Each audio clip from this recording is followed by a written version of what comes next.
Mother Nature, perhaps, or maybe careless campers, children playing with matches, or people lighting firecrackers, or whatever, an arsonist, perhaps, provided today's kitchen vlog because just north of here is the Whittier Fire. They call it the Whittier Fire because it erupted near the Whittier campground, which makes me think it might be camp related, someone's campfire, maybe getting out of control, embers flying and starting the grass on fire, whatever. When it erupted, I think it was a few days ago, couple 3 days ago. I talked about it in my vlogging the news, but I thought I'd take more time and show you some video footage here. When it erupted, I knew right away that it was a fire because we get them once in a while up in the mountains, and I've been worried because the last time we had a fire up there, they called it the Gap Fire, which was slightly to the east. That burned under our high voltage transmission lines, and electricity would go out, and sometimes for just 10 or 15 minutes at a time. And sometimes there was one time when it went off like during the afternoon, train going by, went off during the afternoon, and then didn't come on again until like the next day. So it was, we were out with flashlights in the night, in the late evening.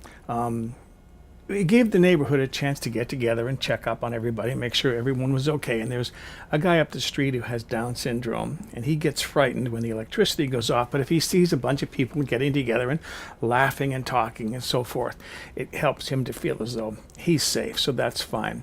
But this one is the Whittier Fire. It's in an area. Well, let me show you the video. I'm going to show you the video here. This is the video that I shot yesterday, and you can see the smoke on the horizon from the west over to the east, which is the left to the right. That whole area is on fire. Most of the fire was on the other side of the mountains, but it is coming over to this side, and way over here to the right, that's where the Gap Fire was. That's where the transmission lines are. That's what we're worried about. And I worried about that. So what I did is I got out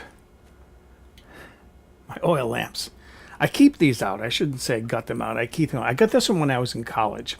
And this one here, I got a good deal on this one. This is an antique lamp that I bought in a store where they just simply sell used stuff. It's not about antiques. Most of the even the thrift stores, like the Catholic Charities shop and so forth, most of those stores are like ye old antique shop. Some of the prices are outrageous. I was looking one time for a cast iron pan that I could work on and use. 10-inch, 12-inch, whatever it was, $35. $35 for an old, used, blackened cast iron pan that needed work. I went on to Amazon and bought a brand new one for $18.99, whatever it was at the time. That's how even the thrift stores are in this town. Someone's junk is antique treasure. But anyways, when I say that I got my oil lamps out, what I do is, if they sit for months at a time without being used, the oil does evaporate at the top of the wick, albeit very slowly, and a waxy buildup will gather there, and that makes it kind of difficult to light the lamp. So what I do is, when I think I'm going to need my lamps, I hold a flame to it until I catch that wax on fire, and then let it burn for 30 seconds to a minute just to burn off that wax, and then it's easy to light after that. I prepared my lamps. I don't think our electricity is going to go out because as I mentioned, to the east in that video, that's where the Gap Fire was. That's where the lines are. That burned, when was it? I wrote it down. 2008, that burned. So there hasn't been a lot of time to build up old fuel, trees and brush and so forth. So they're considering that to be a relatively natural fire break to the east. To the west, we had the Sherpa Fire, which was sooner. It happened more recently, and that area has even less buildup. as far as old fuel. So they know the fire isn't going to go too far that way, and if it does, it'll be easy to control. This fire right now, the Whittier Fire, I checked this morning, it was at about 11,000 acres and still only 5% contained. I wouldn't be surprised if they're letting a lot of it just burn, because that area, they're saying, hasn't burned since 1955. There's a lot of old dead wood up there, dead trees, the drought. Now there's a jet going overhead. You might hear planes going over DC-10 and so forth, because they're fighting the fire with those Phos-Chek drops, the bright red, orange powder, the fire retardant that they put on the area. They've been trying to protect the homes this side of the mountains, and on the same thing on the other side of the mountains. Unfortunately, there are not a lot of resources they can put toward this fire, because there are other fires. There's one going on up north. That's a much larger fire. They're fighting that up there. It's summertime. We've had how many years of drought? 6 years of drought. Everything is dry. A lot of trees have died. There's a lot of dead wood up there in the mountains, and there's just a lot of opportunity for things to catch on fire.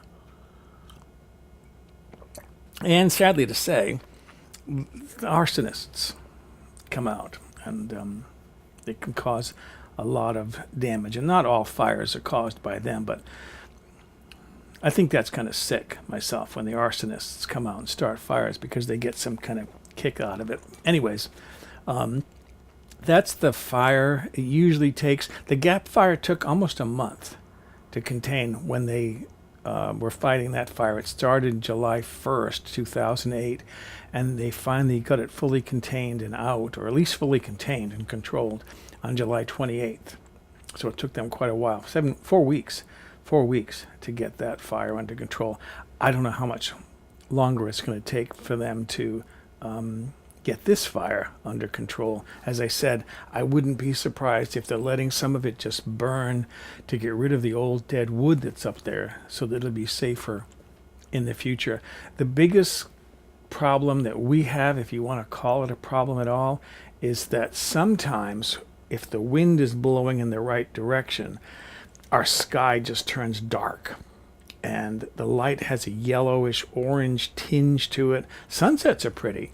They're very orange, yellow sunsets, but the smoke can be a bit much. One year they gave us face masks.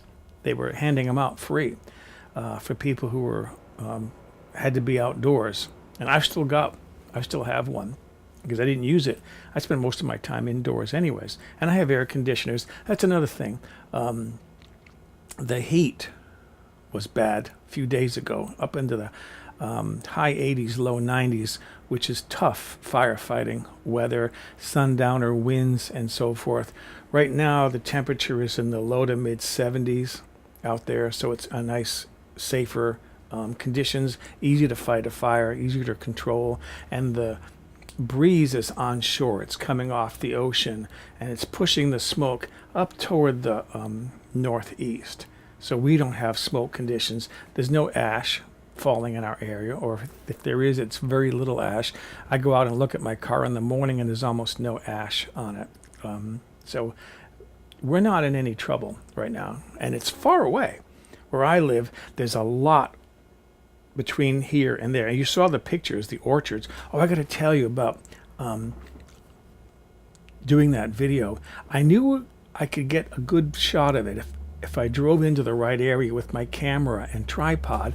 I drove over the freeway onto another road where there was typically an area where people would pull off the road there if there was something going on in the mountains. But that area was all fenced off because they were working on an area where the rains, the winter rains when we had them, kind of undermined the area, and there was danger that the road could eventually be eroded and collapse.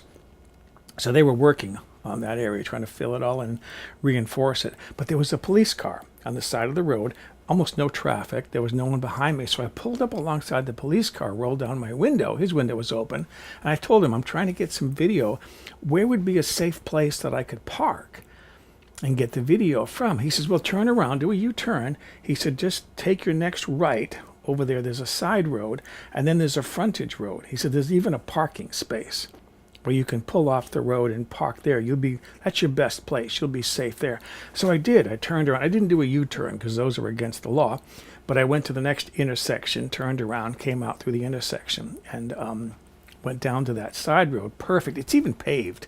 This little pull-off. I think it's an area where the police can pull off. And I parked my car and got out my tripod, went across the road where there's guardrails. So I knew I was going to be safe. Got on the other side of the guardrail, set up, and that's where I did the video there. And the policeman even came by about 10 minutes later, seeing me videoing. He saw my car. He said, "You did exactly the right thing. That's just perfect the way you're set up. Thank you for being so conscientious." And I said, "Thank you for giving me a good tip as far as giving me a good place to set up." And that's how I got that video. So that's the Whittier Fire. It's a long ways away. We're in no danger. There's no potential even for possible evacuation in our area. And the weather conditions over the next several days are going to be very helpful as far as fighting the fire. I wanted to finish up by talking about a couple of things. My last kitchen vlog was about YouTube, Google YouTube, and my work, making sure that all my videos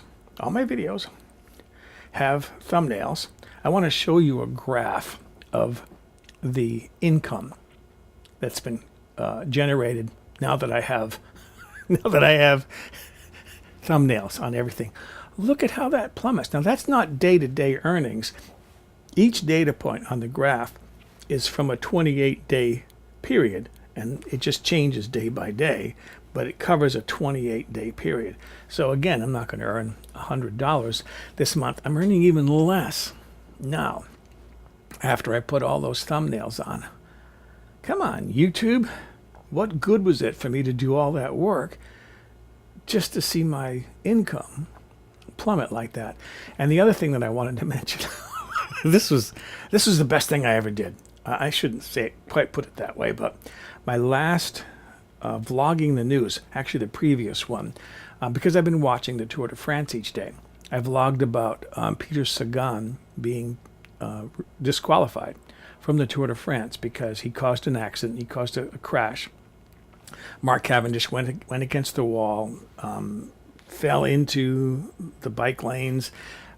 John Degenkolb actually rolled over him. He tried to hop with his bike to get over him to reduce the amount of injuries he was going to cause. And then he went over his handlebars. He went down, lost a lot of skin on his back. And then another athlete, I didn't get his name, he hit Mark's bike on the road and he fell down. And Mark Cavendish suffered a broken scapula and lacerations to his hand. Required a lot of stitches. Evidently, he had to withdraw from the tour because of his injuries. But I vlogged about it. And there are people out there who, to them, Peter Sagan is a god. He's a deity. They worship him. A deity that can do no wrong. I do like Peter Sagan, and I like Mark Cavendish. I like them both. But some people tried to flame me about my video, which I don't care. The big thing for me was that video so far has been viewed over 1,000 times. And my news videos and these kitchen vlogs rarely reach 100 views. It's 50, 65, 85 is a good day. And if it gets above 90, I just go, ooh, what did I do right this time? Over 1,000 views. So, that's fine. And people want to have attitudes, a lot of dislikes. I don't care. See, these to me, they're like op-ed pieces, right? I'm the editor of my video, so I can have an opinion. They're opinion pieces, and they're fun. It's a good opportunity for me to vent sometimes when I feel something about something. If people want to get angry, I don't care. If they want to express their opinions, I don't care. That's the whole point behind these videos. So that was one of the funnest things I did. And I've been watching the numbers, and when I saw it got up over $1,000 overnight, $1,000. They're not monetized. I don't make any money from these videos. But when it got to over 1,000 views overnight, I'm like, wow, that's viral. That's viral for that channel. So that's my vlogging the news channel that I almost abandoned because it was just doing so poorly. But anyways, that's my latest kitchen vlog about the Whittier Fire. We're safe. I'm in no danger at all. It's been interesting to watch, and hopefully our electricity won't go out. So thanks for watching.